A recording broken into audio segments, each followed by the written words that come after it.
Good evening, everyone, and thank you so much for joining us for tonight's Pitch4k competition. My name is Brianna Mosier with the Flint and Genesee Group, and I am very excited to be here with you all. I am especially excited to be following in the footsteps of my predecessor, hostess with the mostest, Dr. Erin Coney. Shout out to Erin if you are joining us live tonight. Thank you to 100K for having me and hosting this amazing event. We have had a crazy 2 years. I think we can all agree that lots of ups and downs, constant change, but one thing that has remained the same is the grit and determination of Genesee County entrepreneurs. And that is exactly what we are all here to celebrate tonight. If you are not familiar with Pitch4k, we're going to give you a quick overview and rundown. This competition is designed to foster the entrepreneur mindset in Flint and Genesee County, along with creating an inclusive support system to assist individuals in moving their idea, product, or business forward. There is some criteria to participate. All participants must be 18 years or older. They must reside in Flint or Genesee County. They must accept mentoring before and after the competition. And for those who have an operating business, they must have 1 year or less in operations.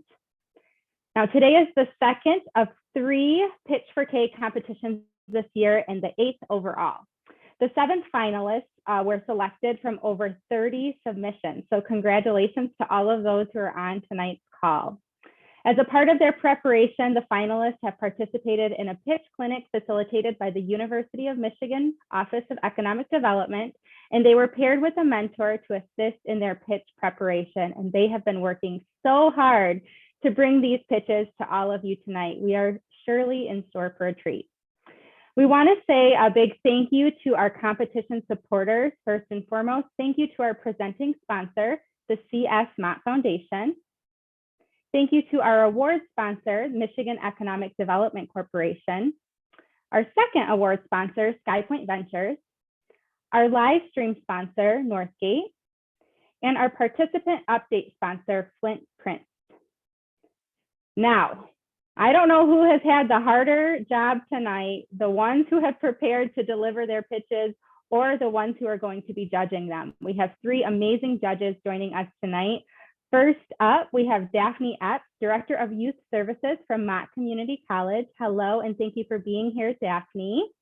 Luther Brown, who is the Chief Operations Officer with John L. Logistics.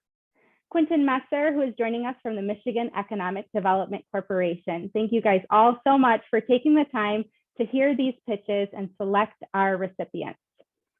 Now, we do have a couple of rules that we have to follow. The finalists will have 5 minutes to present their pitch, a tight 5 minutes. After this, the judges will be allowed to ask 1 question per pitch, and we'll go in the order that I just announced. First, Daphne, then Luther, then to you, Quentin. The finalists will then have 60 seconds to answer. Once all of the pitches have been heard, the audience will vote for the People's Choice Award. You're going to have 5 minutes to do this, so be alert and be ready. This will happen as soon as our pitches are complete. While the audience votes, the judges will be deliberating behind the scenes and select their winners. And these winners are going to walk away with some amazing prizes. The first prize up for grabs is our People's Choice Award, and this recipient will receive $1,000. Next up is third place. This recipient will also receive $1,000. Second place will receive $2,500, and first place is going to be walking away tonight with $5,000. Big stakes on the line. Keep in mind it is possible for someone to win the People's Choice Prize in addition to one of the top 3 prizes. So someone could be walking away potentially with $6,000. So with that, without further ado, we're going to get to our pitches. And first up, we have Fabian Haywood with Eats Station. Fabian, are you ready? I am. All right, your 5 minutes starts now. Order up. My name is Fabian Haywood. I recently graduated from the University of Michigan Flint with my MBA. I'm a mentor in the Big Brothers Big Sisters program. And in my spare time, I happen to be a food delivery driver with a 4.5 star rating. However, my presentation today is not about how I was shorted of a half star. Instead, I want to talk to you about how each station helps drivers everywhere deliver a 5-star level of service. Next. Okay, here's where you participate. Have you ever ordered from DoorDash, Uber Eats, maybe Grubhub, and they delivered your order to the wrong house? Or maybe by the time your meal got to you, it was just way too cold. Or if there are any other drivers in this Zoom call, has your customer ever requested that you leave their meal at the door for contactless delivery and you find their porch covered in muck, snow, and rain, especially nowadays? When I became a delivery driver, on my very first order, the customer requests that I leave their meal at the door, and as I walk up the steps to their house, I see a dead bird. What would you do in that situation? Call the customer, see if they can meet you at the door? What if they're not home yet? These are the types of problems that Each Station is a solution for. Next, so what's Each Station? In the pictures on the screen, you'll see that your personal pickup window hangs just outside of your front door. Your meal is stored in an insulated compartment, which is built to keep your broccoli cheddar soup warm and your frozen desserts cold. It also keeps your food away from the birds. The weather-resistant insulated bag holds as much as 30 pounds or 6 to 8 standard to-go containers. In the final design, the top lid will feature 4 cup holders and a QR code which drivers will scan to confirm the location is correct and notify you that your order has been delivered. Next. Each station's customers are extremely tech savvy and are already participating in the food delivery market, likely through Uber Eats or DoorDash, who occupy roughly 75% of the market. Uber Eats with 66 million customers and DoorDash with 20 million customers. When asked, other delivery drivers estimated that 50% of customers request for their order to be left at the door, which translates to 43 million potential customers for each station.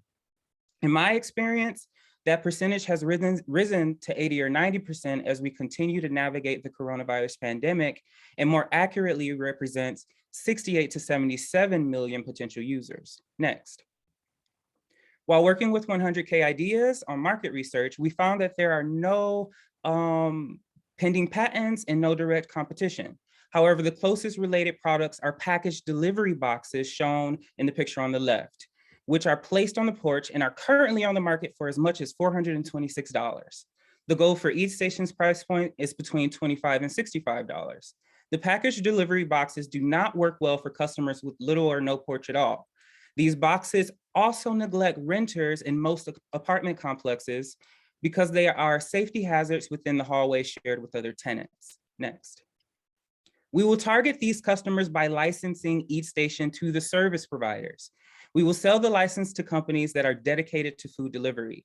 They will replace the Eat Station logo with their own to increase brand awareness and customer loyalty for themselves. We also have considered providing custom options for users so that their Eat Station complements the aesthetic of their home. Next. We will begin marketing Each Station by giving away a limited quantity to create buy-in and collect feedback on the product. We will partner with delivery services in order to advertise through their website and mobile apps, possibly for a discount to their current customers. Lastly, we will meet our customers where they are, using social media campaigns, brand partnerships with influencers, and a website. Next.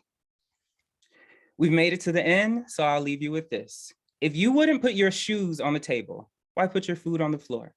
Thank you for listening to my presentation, and don't forget to order up with Each Station. Thank you so much, Fabian. I hope I get you in my next delivery. That was great. We are going to move on to our questions. Daphne, you are going to be first up. All right. Great presentation. What is it going to cost me as a consumer? What's going to cost me? Right now, the goal is between $25 and $65. Ideally, I'd like to make it less expensive so that it can be ubiquitous for everybody. And in effect, that'll increase the brand loyalty and the partnerships with the food delivery services. Thank you. Thank you, Daphne. Luther, you're next. Hello, Fabian. So my question for you is the 25 to 65, I take it that's going to be for different sizes of the Each Station? Yes, so this is a new product. So unfortunately, we don't have anything to benchmark it against.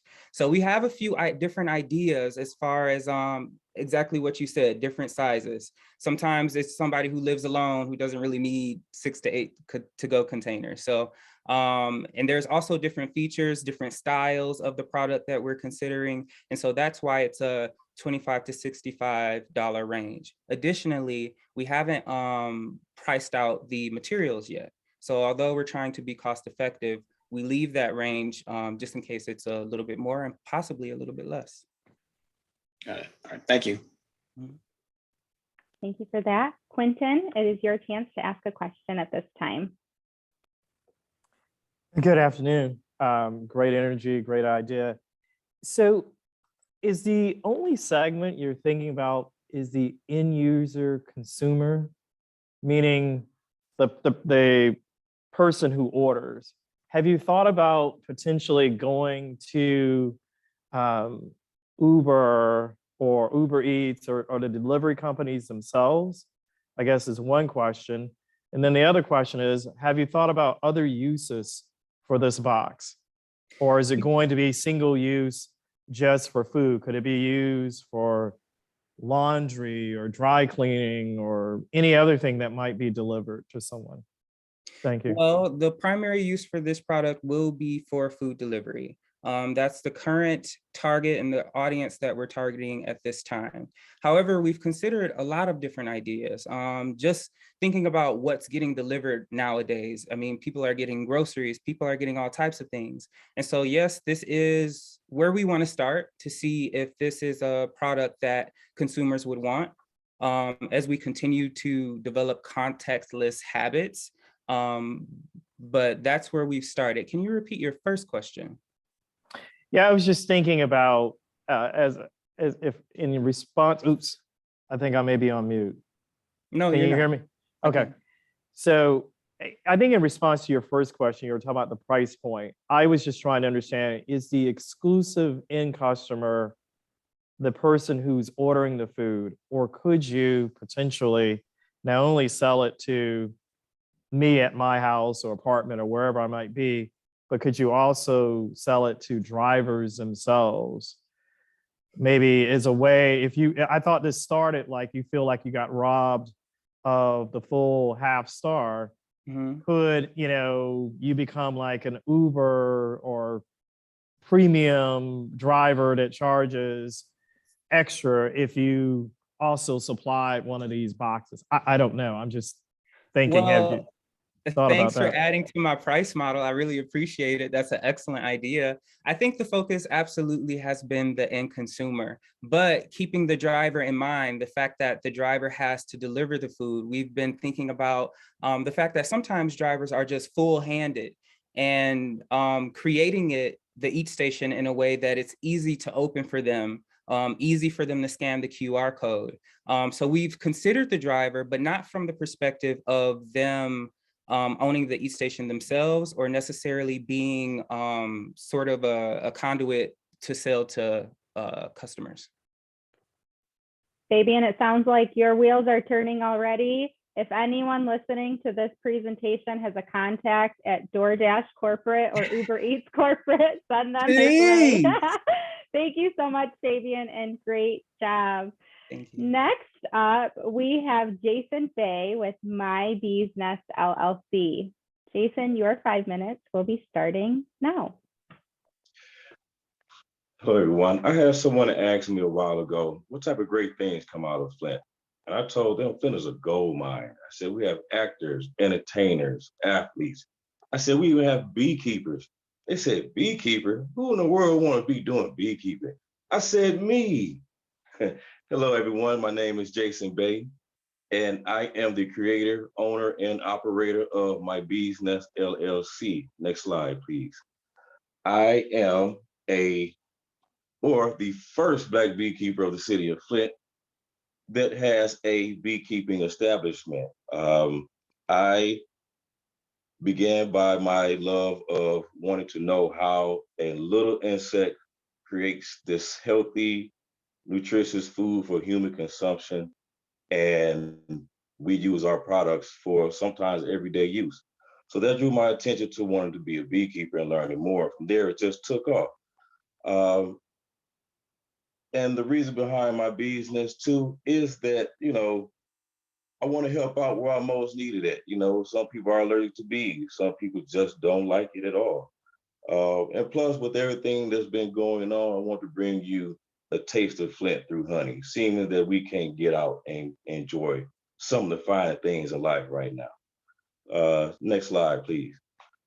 The things that my bee's nest has to offer, like I said, I am a beekeeper, so I deal with bees. I am in the business of beekeeping. I deal with wild, raw honey that has been unprocessed, straight from the beehive to the jar and to the consumer. I make beeswax candles, which are good for air purifiers. And if you look in the bottom right-hand corner, you can see a little setup that I had created with using scented beeswax and also pure beeswax candles. I do honey beehive removals. As you've seen from the picture before, I was with the local Flint Fire Department, assisting with a beehive removal from Voices for Children Advocacy Center, which was a great experience. I also am in the business of pollination services. I've had local farmers contact me about using my bees to pollinate their crops. And we all know we need these insects to pollinate these crops because it produces food for us. Without those, we won't have any food. And even though I can't teach about birds and the bees, I can teach you about the bees and the trees. Look forward for me coming up this summer. I've been in the works with Genesee County Parks and Recreation to conduct presentations about pollination and bees in the parks this summer. My bees nest not only solves a problem, but it also creates opportunity. I am utilizing these vacant lots around the city and turning them into little apiaries for educational hubs and also for production. Like I said, pollination is what we need. We need insects to pollinate these plants that we need. Next slide, please. My bees nest revenue model is quite simple. And the consumers that I cater to are basically the average person, such as myself or you, the beautician who may need the beeswax to twist somebody's hair, the chef that likes to cook, just an average everyday person just likes honey.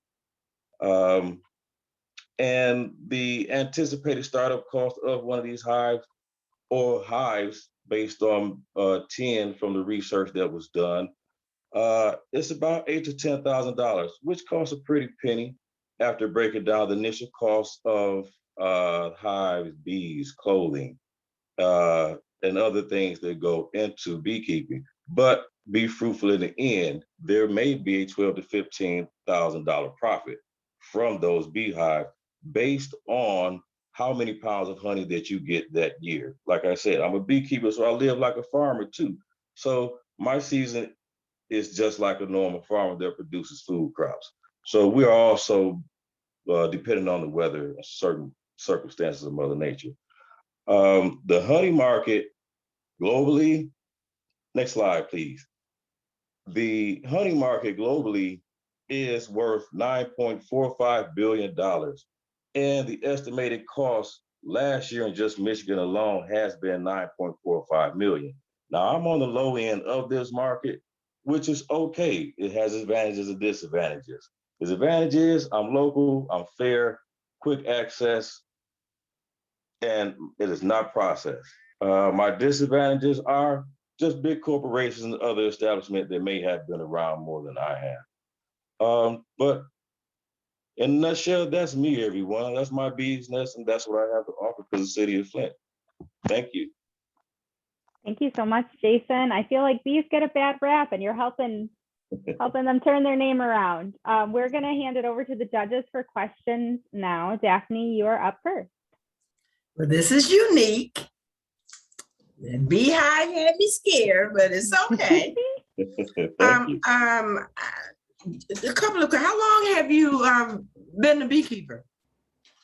Well, this is actually, since last year. Last year was my first year.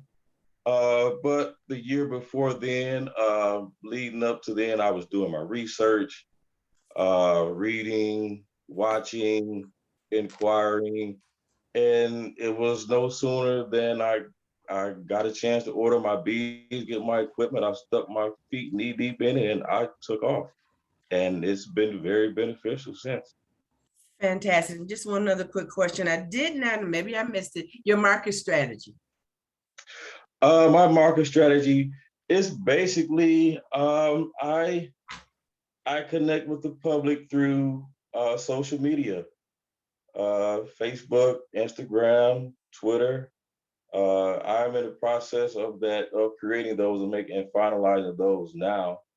I do advertisements, word of mouth, and I actually just made my first out of state sale in Tennessee that kind of put my sales up to $5,000.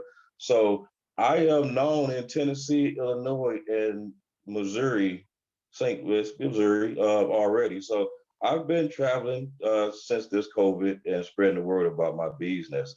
So it's slowly catching on. Great. Thank you, Daphne. Luther, what questions do you have? A question. Nice to meet you, Jason. Question for you. Have you thought about distribution? Like, what would a distribution deal or agreement do for you? Have you thought about that? Yes, that would.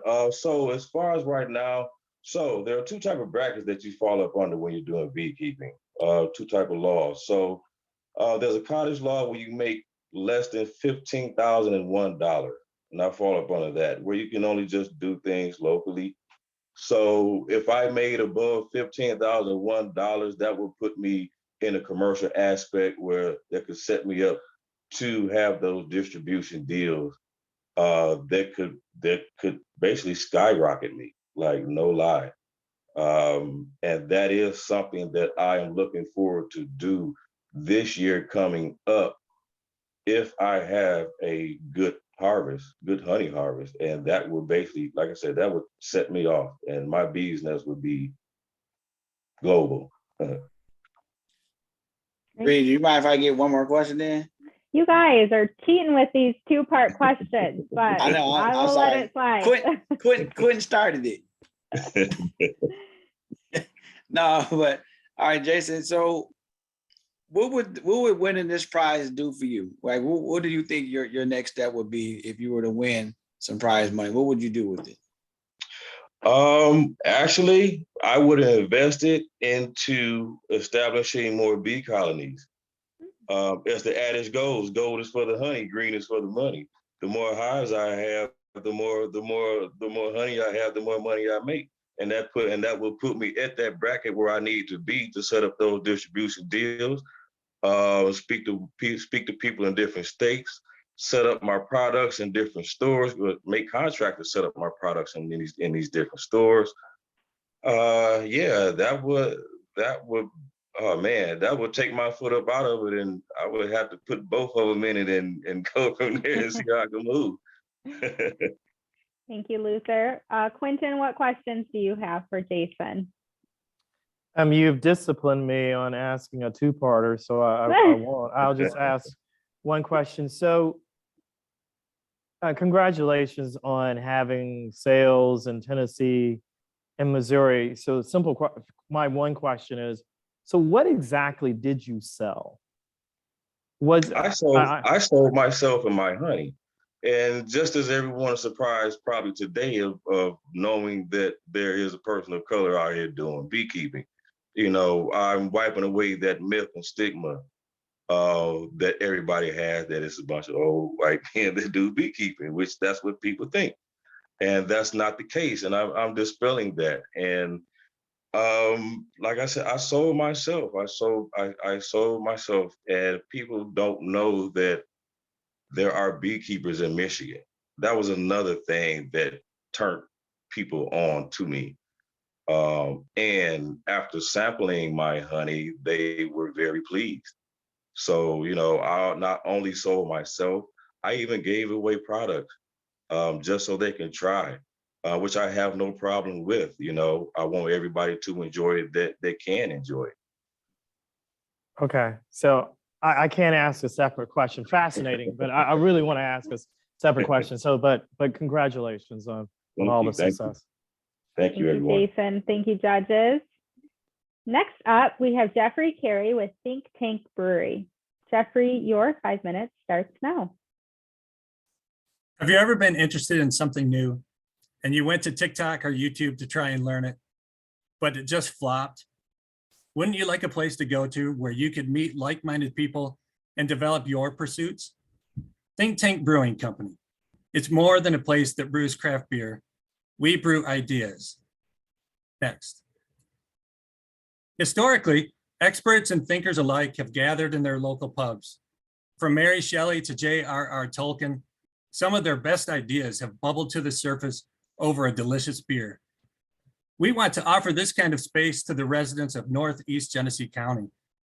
Think Tank Brewing Company will offer a hub for beer enthusiasts, as well as a local place to gather for community growth and entertainment.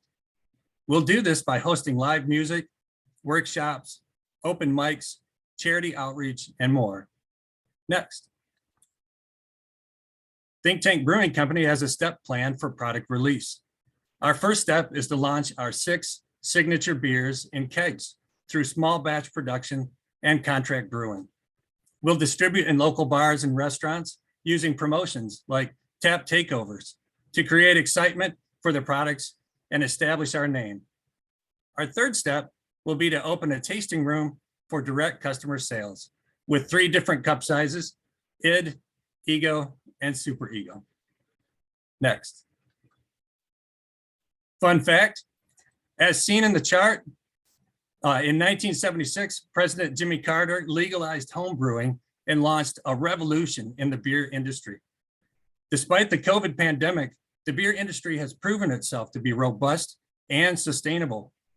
According to the National Beer Wholesalers Association, in 2020, Michigan's beer industry had an economic impact of $9.9 billion and supported almost 67,000 jobs. This means we will be creating jobs for Genesee County. Next. Our revenue model has a 1 to 5 year plan, with our focus the first year on producing around 250 to 500 barrels, and by year 5, producing around 1,000 barrels of beer. There are 31 gallons in a barrel with 10 pints per gallon, or around 310 pints per barrel. The average pint sells for around $6, with a revenue of $1,860 a barrel before costs. We will be kegging in 5-gallon kegs with 50 pints per keg, with an approximate revenue of $300 per keg. The average microbrewery sells around 1,000 barrels per year for a potential revenue of $1,860,000 a year before costs. Our customer focus will be on developing a strong local appeal as a community fixture with loyal weekly customers. Next. Think Tank Brewing Company will be joining a well-established trail of Michigan breweries and wineries. And an advantage will be that our brewery will focus on adult and family-friendly events. As a Flint native and a Gulf War veteran, combined with my wife, who is an Asian American entrepreneur, we will also be working vigorously to draw in a diverse range of people from both rural and urban backgrounds. Traditionally, Michigan breweries have both competed and supported one another, which has helped build the industry. Our closest competitors would be Redline, Tilted Access, Redwood, and Tenacity breweries, as well as the larger brewers such as Budweiser and Miller. Next. Our marketing strategy will incorporate traditional and online methods. A primary focus will be on word of mouth through earned media and referrals as we host events. We will also use mail, email promotions, and advertising campaigns. Our sales reps will develop direct sales. And at the brewery, we will offer point of purchase and impulse items. Think Tank Brewing Company will also join guilds and the Beer and Wine Trails of Michigan to promote our business. And we will generate podcasts, videos, tutorials, and potentially utilize influencer marketing. Next. We are excited to bring this space to our community to revive the collaborative spirit and the fostering of good times and great ideas. Think Tank Brewing Company, put your heads together. Thank you, everyone. I appreciate this opportunity. Any questions? Thank you, Jeff. I love that idea of sharing ideas over pints. Call me Thank if you need a taste tester. Daphne, you're laughing, so I'll meet you at the think tank. That's exactly right. What questions do you have for Jeff? I know we only have one question. I got it. I'm just trying to follow the rules here, okay? Not a problem. This is a great presentation, Jeffrey. Why beer? It's been my passion for about 20 years. I've been brewing beer and wine. For a while, I got better and better at it as I went along. And at one point, even a friend of mine had me make it for his wedding, which was really nice. They put a bottle of it on every table and they used it for the toast. And it's just become something that I got really good at doing. And my wife just finally encouraged me. She said, we just have to do it. We just have to go for it and try to do it. Thank you. Yeah, thank you, Daphne. Yeah, you can't keep something like that to yourself. Come on now.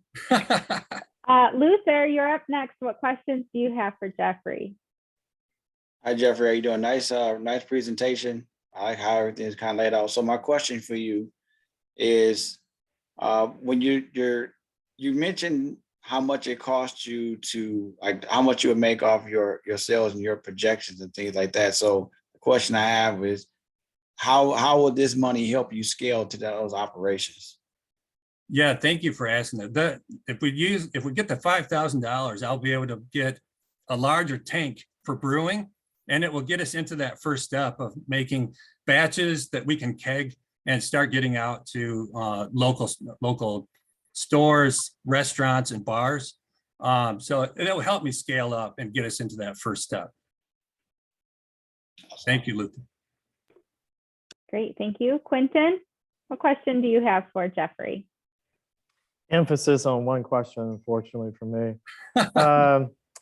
Congratulations and thank you for your service as a veteran. Thank you. So I'm trying to understand, is the Think Tank Brewing, is it a physical place or is it a brand that you're launching, or both? It's kind of both. We're branding ourselves as a place where you can go to and you will be able to drink delicious beer, but you will also have the opportunity to meet a lot of like-minded people, because we're going to offer workshops, monthly kinds of workshops that will be brewing workshops, where if you're a home brewer, you can learn how to brew beer better. You can meet other people that want to brew beer. We're going to host writers workshops. We want to host open mics. One of the things that we really like is, say, like at the Good Beans Cafe in Flint, the owner there, he hosts open mics all the time in his anteroom. And it brings in a lot of customers. He has a lot of really regular customers, and it really brings in a diverse range of people. You get to meet a lot of very interesting people from all over Genesee County. So we want to bring that kind of thing to out where we live. And there's really nothing like this in Northeast Genesee County. And so we want to have that kind of stuff, offer those types of open mics, and offer a space where people can do charity events. That's something that my wife and I have been involved in for a very long time. We do a lot of charity work, and we've found that the best place to host a charity event is at a bar. People, they get loose with their wallets at a bar. So thank you so much, Jeffrey. Yeah, thank you, judges, for your questions. All right, next up, we have Lee Grant with Bauhaus. Lee, your 5 minutes starts now.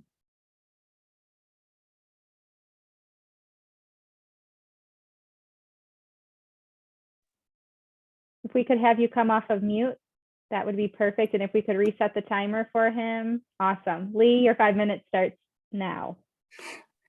Hello again, my apologies. My name is Lee Grant Allen. I'm a native of Flint. I'm a U of M alumni, and I'm the co-founder of Bauhaus. When you think of fashion and design education, or simply looking for that hot outfit for a date night out, do you think of Flint?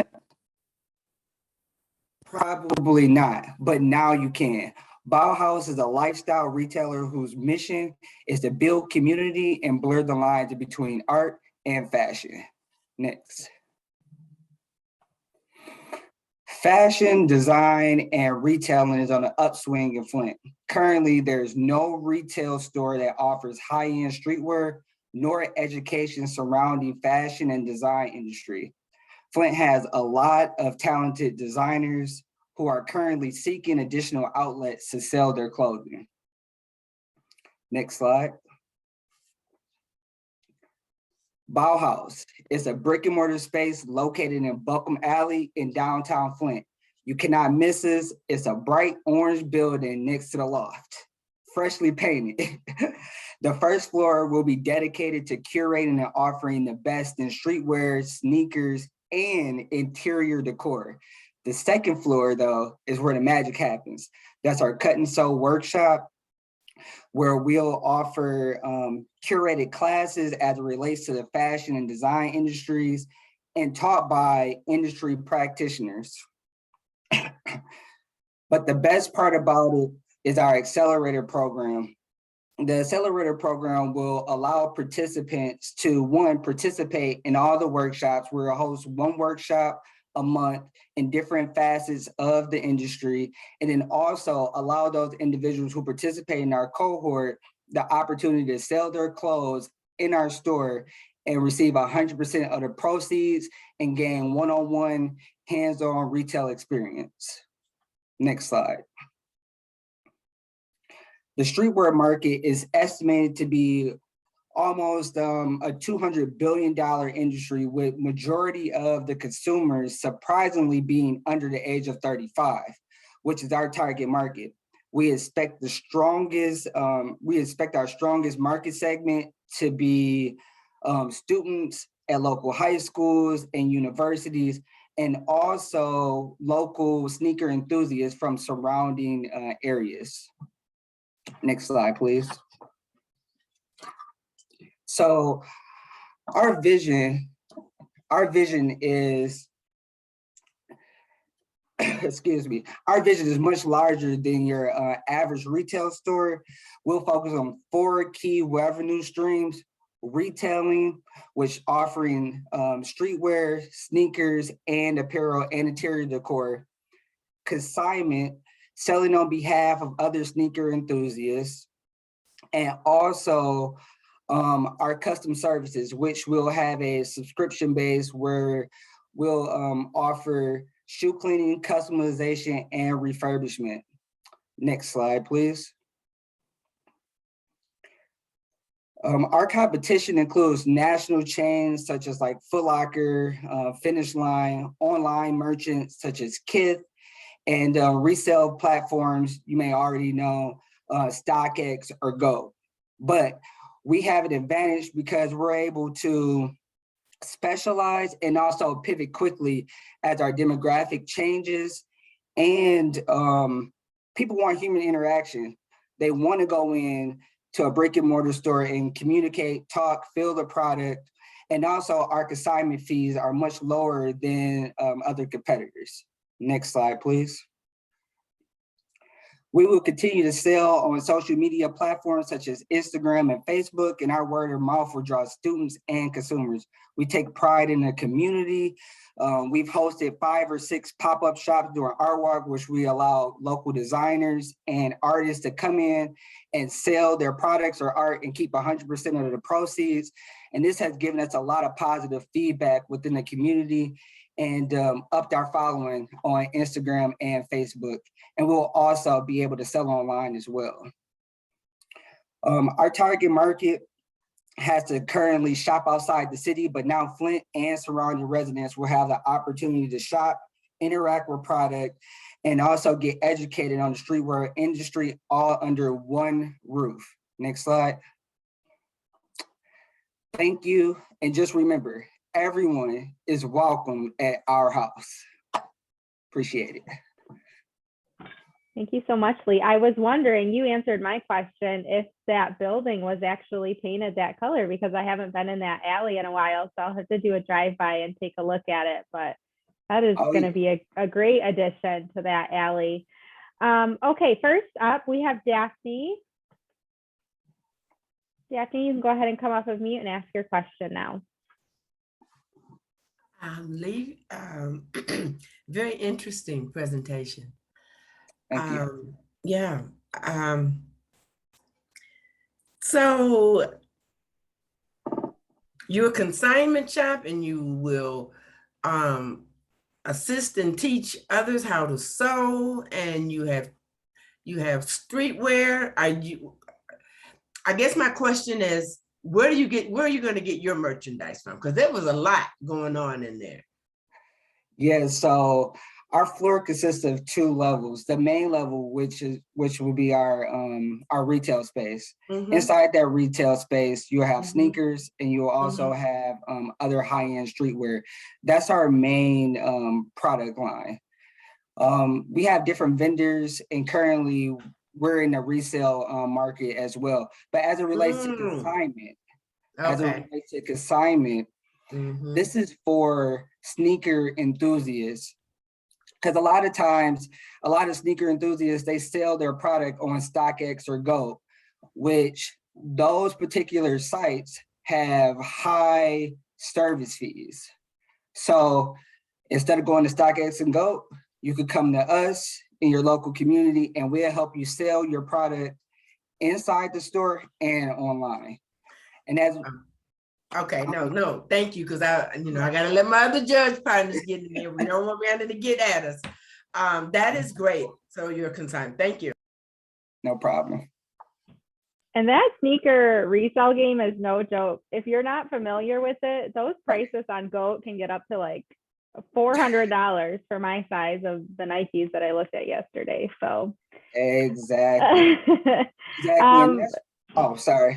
Go ahead. I'll let it slide. I was about to say, with that point being said, that's one of the things that's great about our location, because we'll allow Flint residents to have the opportunity to catch these shoes at retail price instead of being able to resell. As long as you have a Flint area code, we'll be able to put your name into a raffle, and you'll be able to purchase those new Jordans that you can't ever get through us.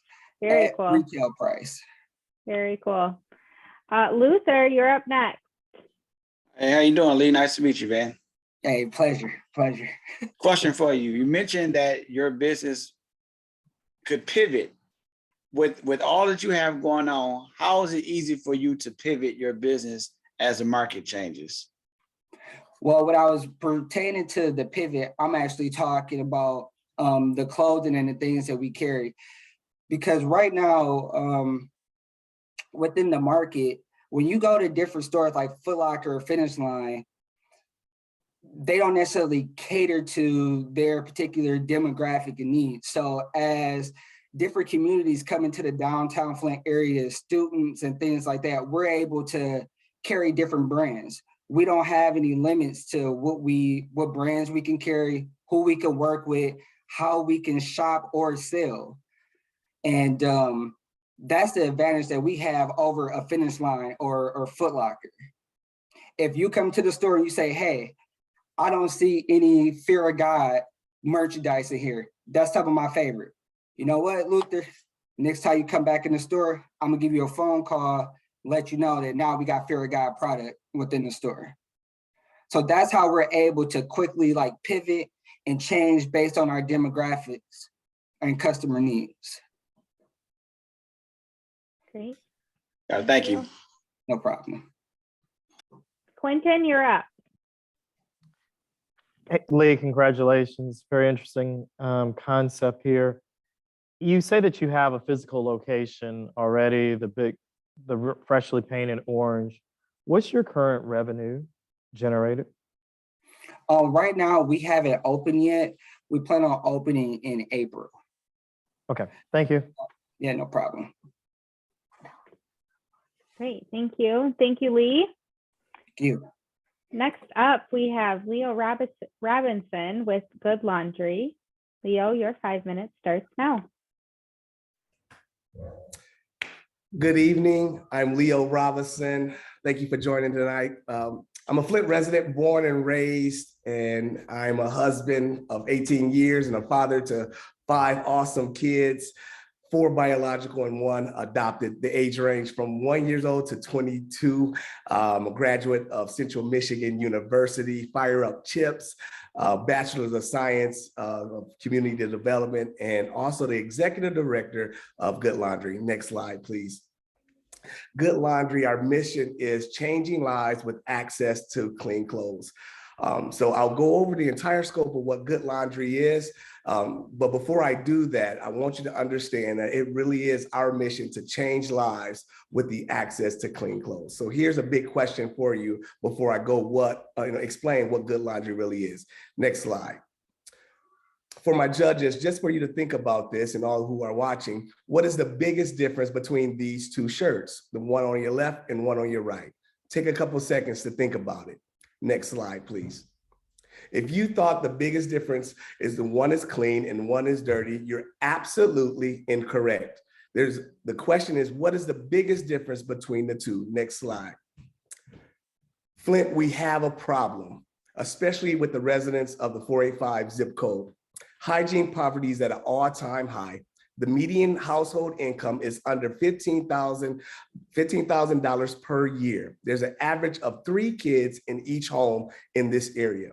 Home ownership is one of the lowest in our city in this area.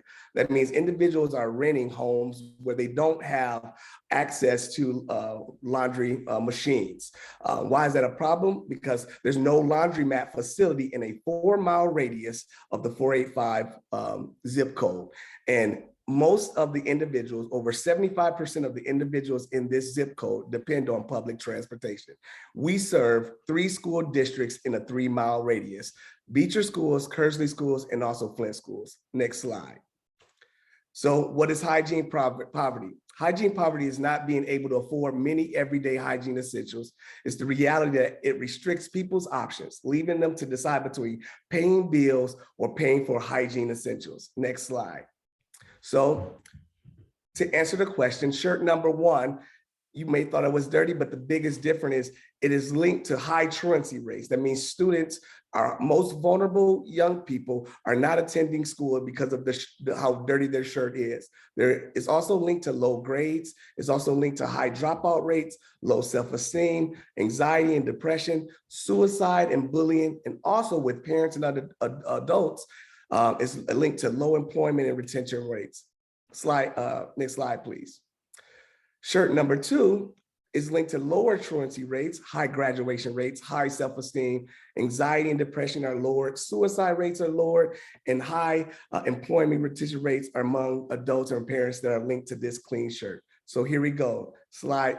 Next slide, please. So Flint, we have a solution. Good Laundry is a 3,000 square foot laundromat located on the north side of Flint. National statistics show when a family has access to laundry facilities like ours, they boost their chances of securing steady employment and reducing their children's absenteeism from school. Wearing clean clothes provides children and youth with confidence and defense against bullying, stigmatism, ridicule, and rejection. Clean clothes can mean the difference between a family's sense of agency or feelings of defeat. Good Laundry will help provide this basic need to our community. Next slide, please.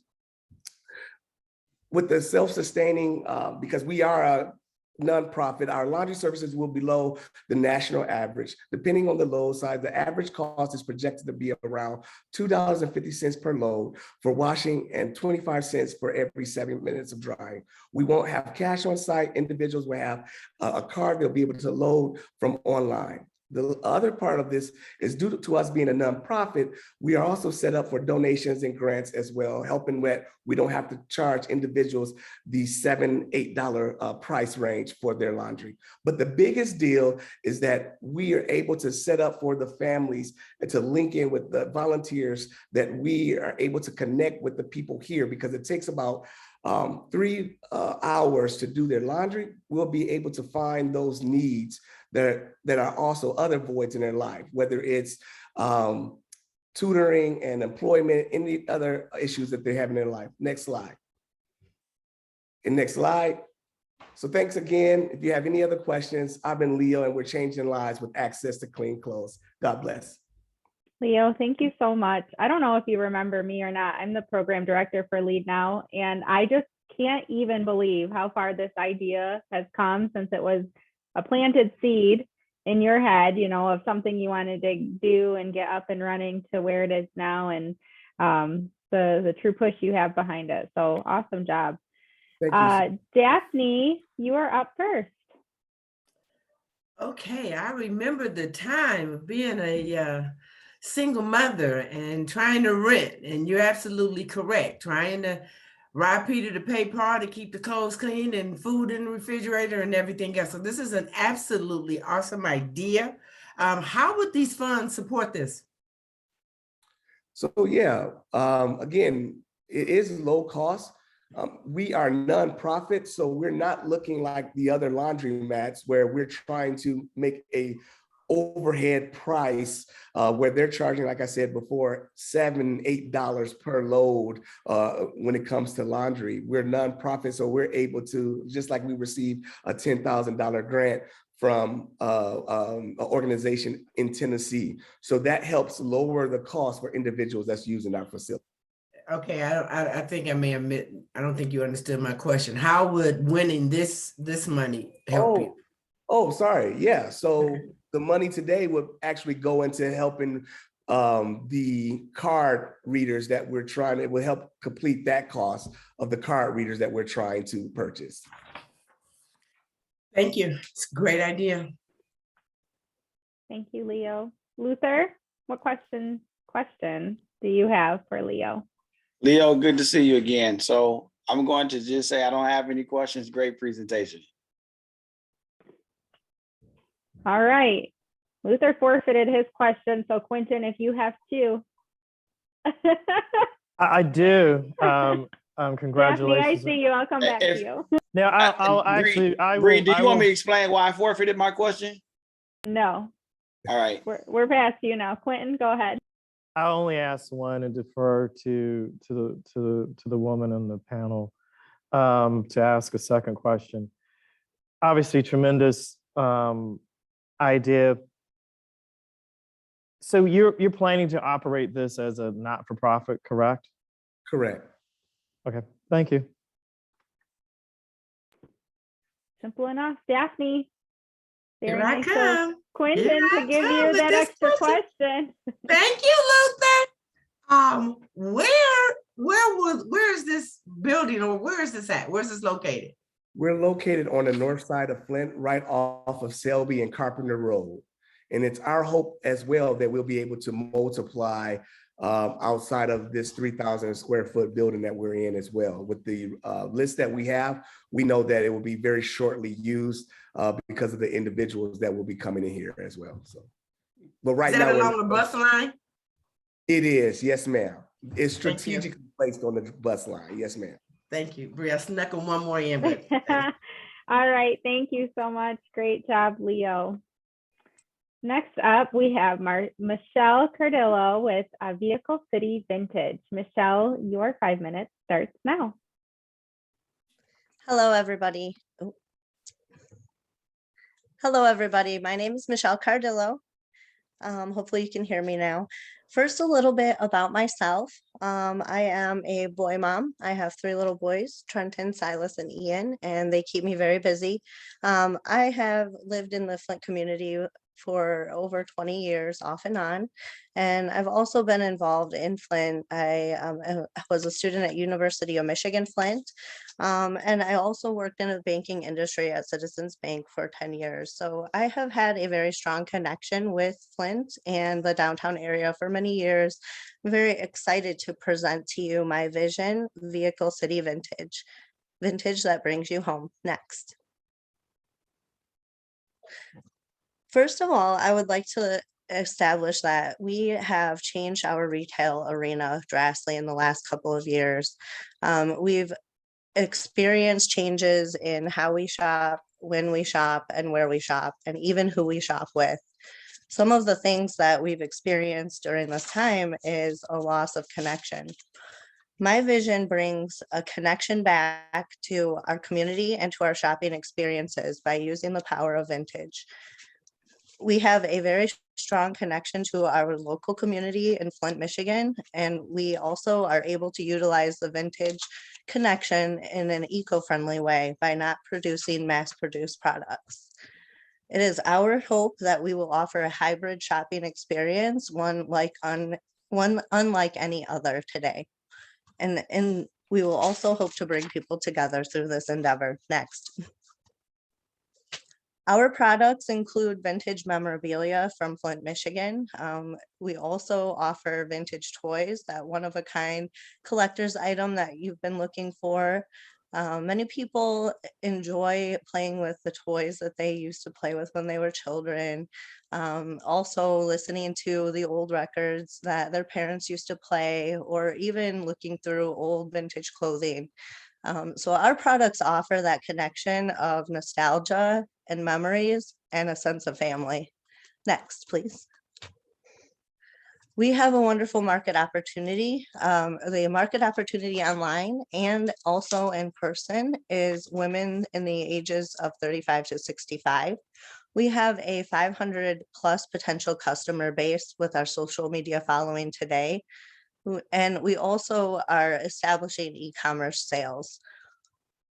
We also would like to establish in-person sales, which will allow us to connect further with the community through live stream events, live shopping on YouTube, and also product demonstrations. We'll be able to also offer shipping and local delivery faster than some of our competitors. Next. We would like to offer an omni-channel revenue model. By utilizing a streamlined service from the beginning of marketing services through purchase and the end result, we will be able to reach more customers and offer a much more streamlined process for shopping. By using Etsy, social media, and hopefully one day a brick and mortar location, we will be able to reach a much wider audience. With 10 units sold, as an example, at $40 each, our revenue could be potentially $400 a day, which is $12,000 a month and $144,000 a year. If we were to sell $500 or 500 units, we would equal up to $20,000 in a potential maybe one day time period. Next. We have a local advantage. One of the things about Flint, Michigan is that we are very much focused on entrepreneurial events. We already have a strong connection to the community with pop-up markets, and also just local resources that we can utilize. With our camper, we will be able to offer a pop-up shopping event. We'll be able to bring local products to the Flint community as well as reach our online sales market. We have a unique sustainable inventory. We're not utilizing new products or ordering items in mass quantities. So what we're doing with those is offering unique items that nobody can find anywhere else. And also we're not utilizing our natural resources to create new inventory. We also have a competitive advantage by offering authentic vintage. A lot of our big box stores are now offering items that look a lot like the authentic vintage items of the past. But our advantage to that is actually offering those things that are from our childhood and times past. Next, please. Our marketing and growth strategy includes online pricing and our low overhead. We will be able to utilize our test market of downtown Flint and hopefully eventually transition to a retail space. It is our goal to employ individuals who are currently experiencing struggles in our daily lives with obtaining gainful employment, work experience, and coming up against barriers with work gaps. In order to reach individuals that can benefit from this type of experience. We will interact with online customers and also utilize search engine operations. We're going to hopefully launch our retail location within 6 months to a year next. Thank you so much, everybody. Are there any questions? Thank you, Michelle. Daphne, we'll open it up for questions, and you're up first. Okay, thank you. This is very interesting. I'm a shopper, so I would probably spend a lot of money in your space. But tell me, how would winning this contest work for you and your business? How is it going to benefit you? Well, as of today, I do have quite a bit of inventory that would be able to be utilized. And so part of the funding would actually go toward hiring an individual to help process that inventory and also get it electronified and organized in order to streamline our e-commerce shopping model. Thank you. Great, thank you. Luther, you are up. I won't pass on this one. Hey. Is that good or bad? It's good. So I like that you have a vintage model. How do you build like, how do you plan on building visualization for people to come buy these pieces? I asked that question because my wife is always trying to do decor for vintage pieces, but we have a struggle with doing that. So what is your overall plan to increase your visibility? I guess that's the question I'm asking. Yeah, one of the main things that, and thank you for asking that, one of the main things that I would like to utilize is an actual Zoom meeting for shopping events. So you could utilize a Zoom meeting in order to view the products online, live. You can ask the individual putting on the sale to show you different views, different angles, or even measure those products. In addition to that, we are able to play vinyl records during a live Facebook streaming event and many of those types of things. Unfortunately, we cannot electronically offer you the smell of grandma's cookies. Thank you, Michelle. Luther, Luther, you just went. Thank you, Luther. Quentin, you're up next. Congratulations on the idea. I guess my question is, what's your dream aspiration for this? Is this to see Vehicle City Vintage all across Michigan and eventually the world? Or is it to create a lifestyle business? My main goal over the last 20 years being in Flint is to support the Flint community. I've seen a need for attracting individuals into our retail market for many years, and I've seen a lot of great improvements. So I'm really excited to see that happen. And I'm sorry, could you repeat the first part of your question again? Yeah, I was just trying to get a sense of whether the desire was to see this expand Yeah. beyond Flint, or was this really more of a lifestyle business decision? Thank you. Yeah, thank you. And it's actually currently something that I've been able to test in other avenues online. So I do have a test market for our online sales. And it is interesting to see how high demand that those are in. The vintage furniture resale industry is a $16.6 billion industry. So you can really see from a national level, from a county level, from a local level, that it could really connect all of those arenas and just make it a full model.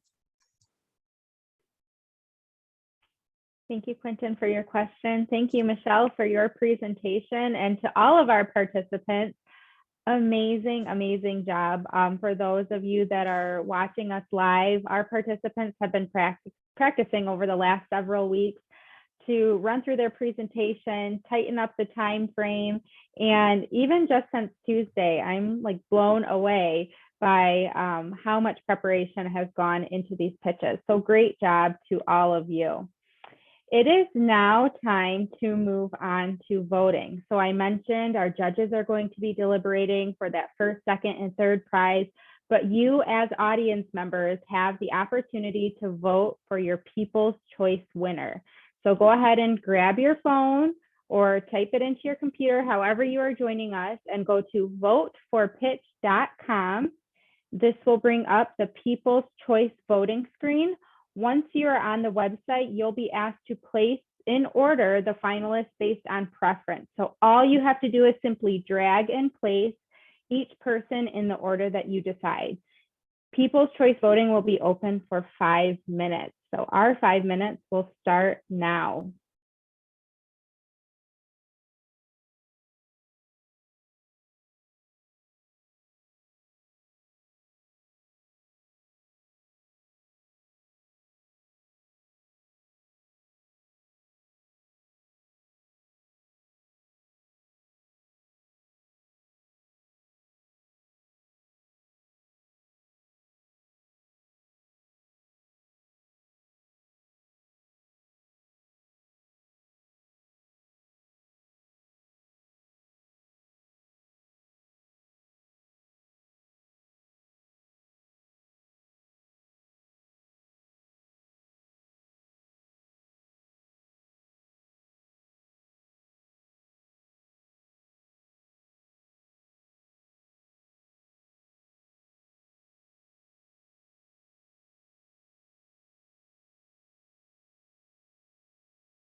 Less than 1 minute remaining for People's Choice voting. Again, go to voteforpitch.com and vote now.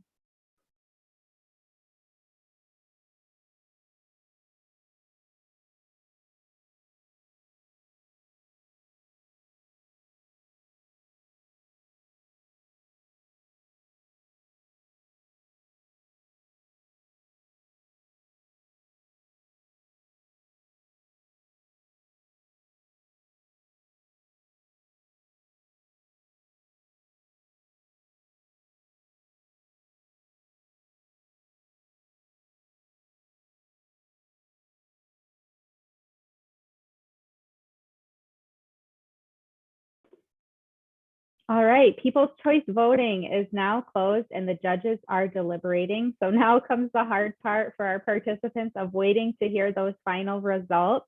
If you were watching the Pitch4k competition and you thought, oh my gosh, I would love to participate in that, or have thought about applying, we have a video for you to take a look at to hear from some of our past participants.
Apologies for that technical difficulty. We are sharing the sound now and we'll restart the video momentarily.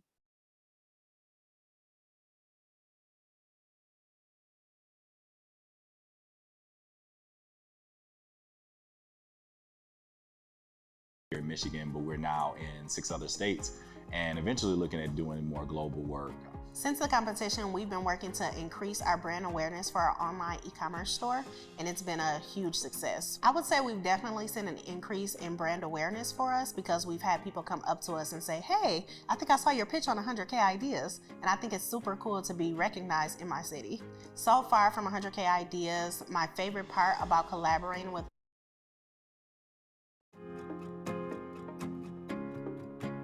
Pitch4k has helped me in so many invaluable and incredible ways.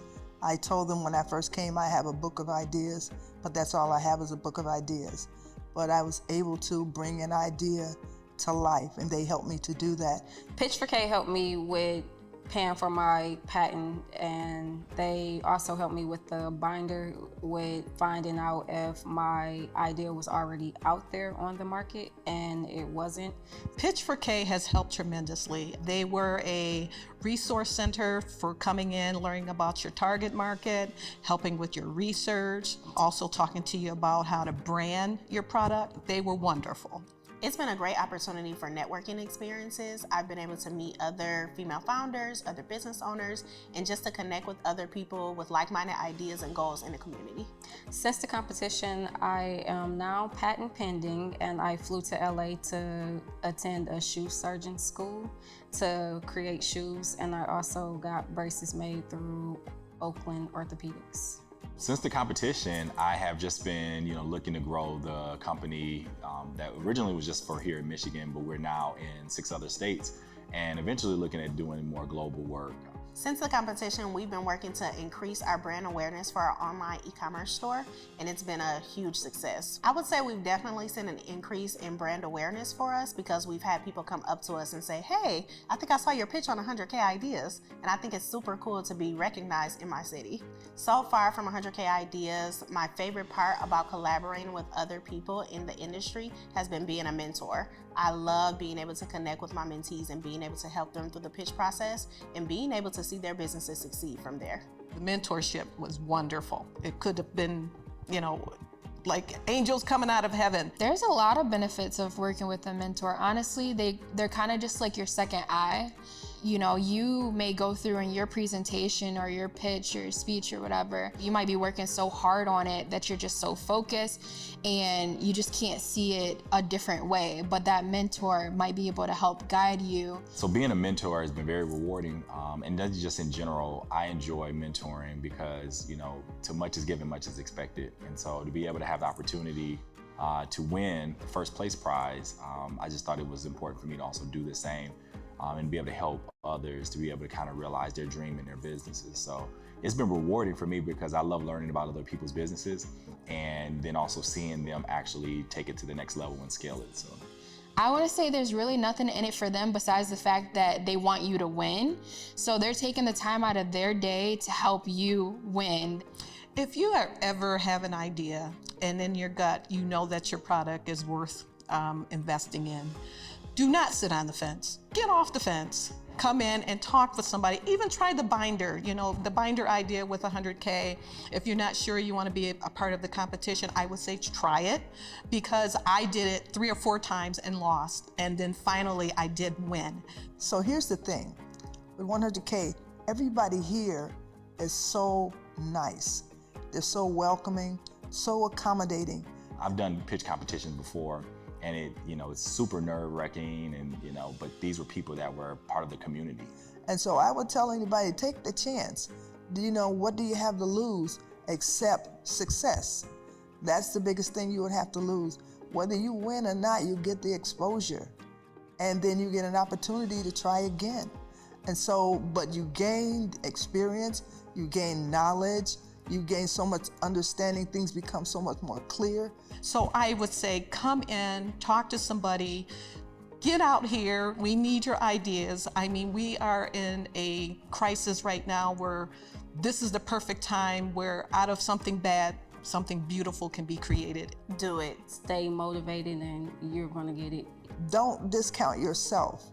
Come in, come in.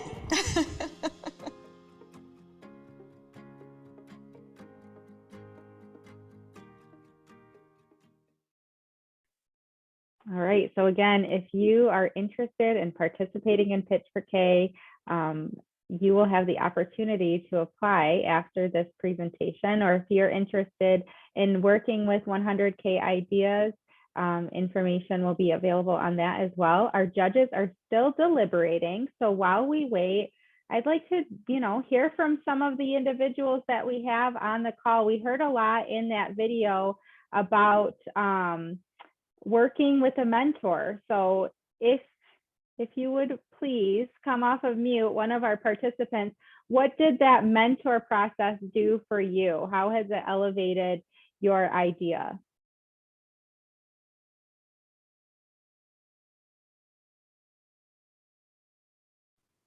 I was trying to get to my mute button. Sorry. Thank you, Michelle. Well, I really appreciated having Daria available as my mentor. It was something that I was able to gain a very unique perspective by working with her. And she offered me so many good tips about my the look of my presentation, as well as the look, feel, and just general experience of the marketing plan. So thank you so much. What a perfect mentor for you too, because Daria is all over Facebook with her live sales, and she does great business in like the matter of an hour. I'm always so blown away at how much she can sell just by, like you said, coming on, showing the product, how it would lay on someone's body or how they would style it. So what a perfect pair there for you. Yes, it was so helpful. Thank you so much. Yes. Any other participants that would like to share their mentor experience?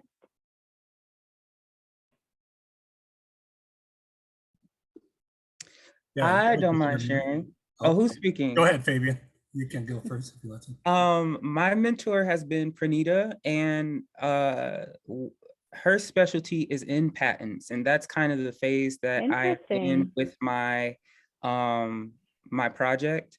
And so I've been grateful to be partnered with her, and just being able to go to her during this presentation process because she's extremely easy to talk to. and was great at calming my nerves. So that's been my experience so far. Thanks, Fabian. Jeff, what do you have to add to that? Well, I was fortunate enough to have actually two, Lewis and Rockney, at the Redwood Brewery, and they were fantastic to talk to. They gave us a lot of great insight on the market and some really good ideas on how to really start up the brewery and create a revenue stream without actually having a brick and mortar place, so that we could start getting revenue and then work towards actually opening our tasting room. So that was really nice. They gave us great information on how to do that and the where too, the location that we should actually put the brewery in. So we really appreciate that. And I'm really looking forward to brewing with them. I was invited in the next couple of months to go and actually brew with them at the brewery. So excited about that. Super awesome. And what a great example that your competitors don't have to be your enemies. You guys have similar passions. You can work together to elevate each other's ideas and really differentiate yourself in the space of brewing in this example. Yeah, it is. It's refreshing. And that was part of my presentation too. There is a competition in that market, but there is this idea that we have to actually support one another. And normally at microbreweries, other microbreweries suggest that you go to the other brewery down the road too and check them out. And they encourage each other, because ultimately that helps build the market and keep people interested in beer, essentially. Yeah, right. Awesome. Thanks, Jeff. Anyone else have anything they want to add about their mentor experience?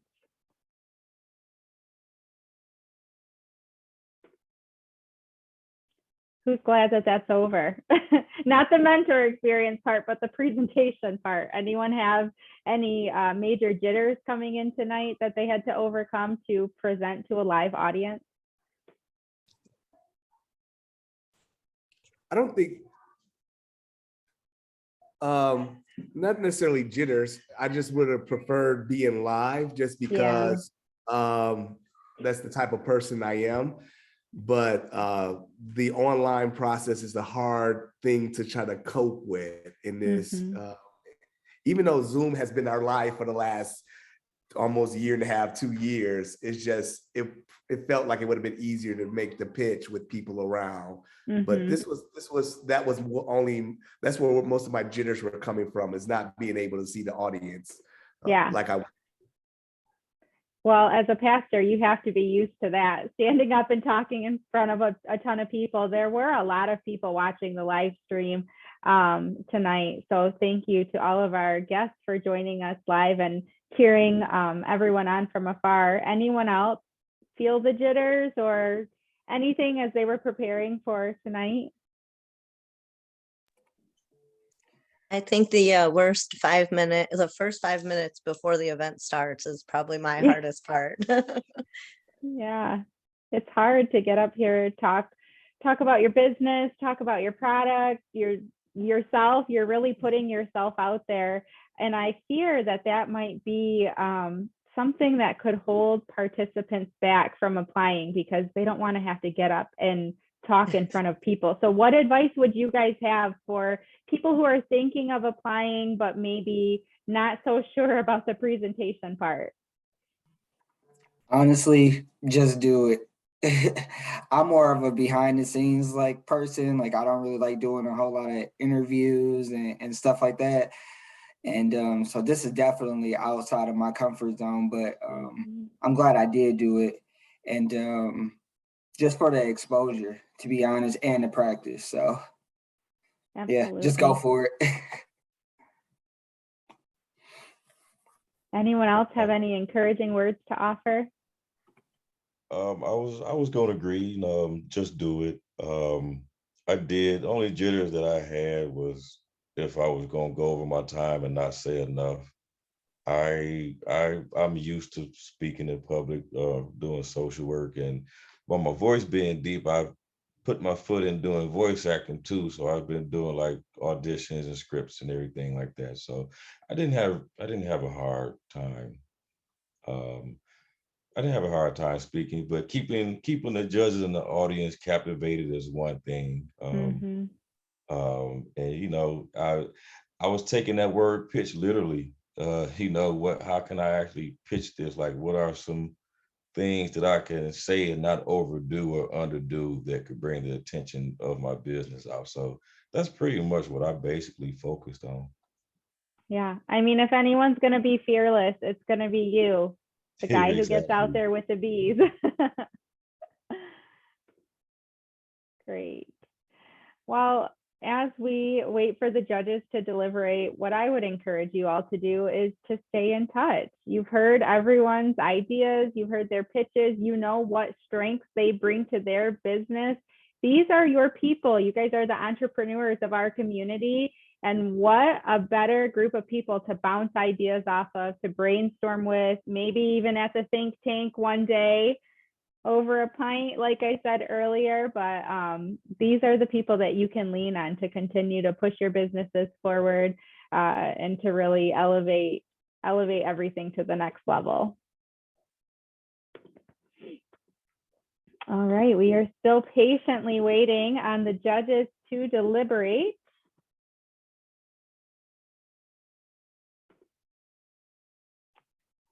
See what we have up here next. We can get into some thank yous again. We mentioned all of these individuals at the beginning, but we want to make sure that we mention them again to express our gratitude for making tonight possible.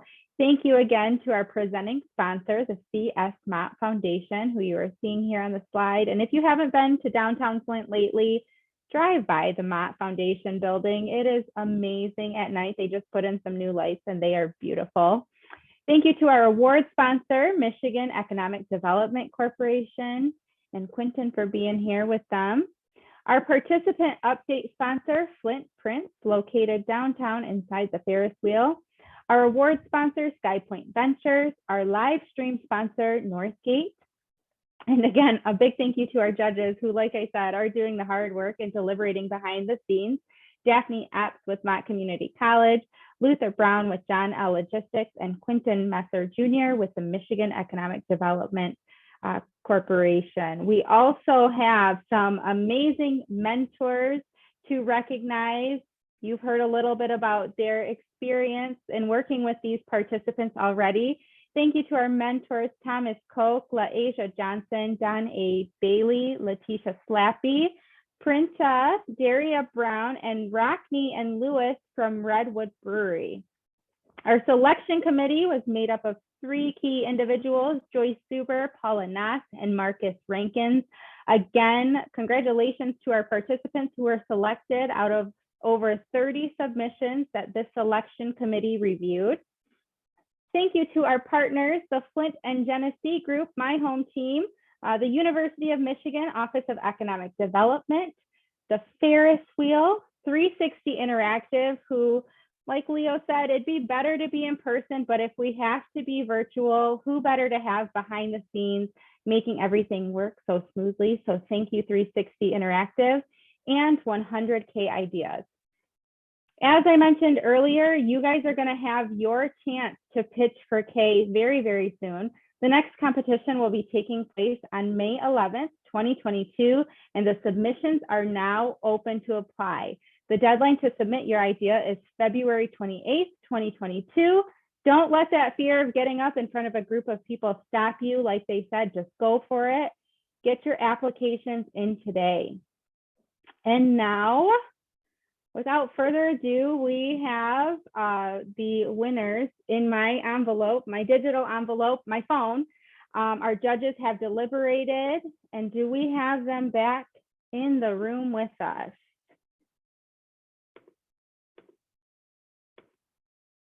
Team, can we get the judges back on screen?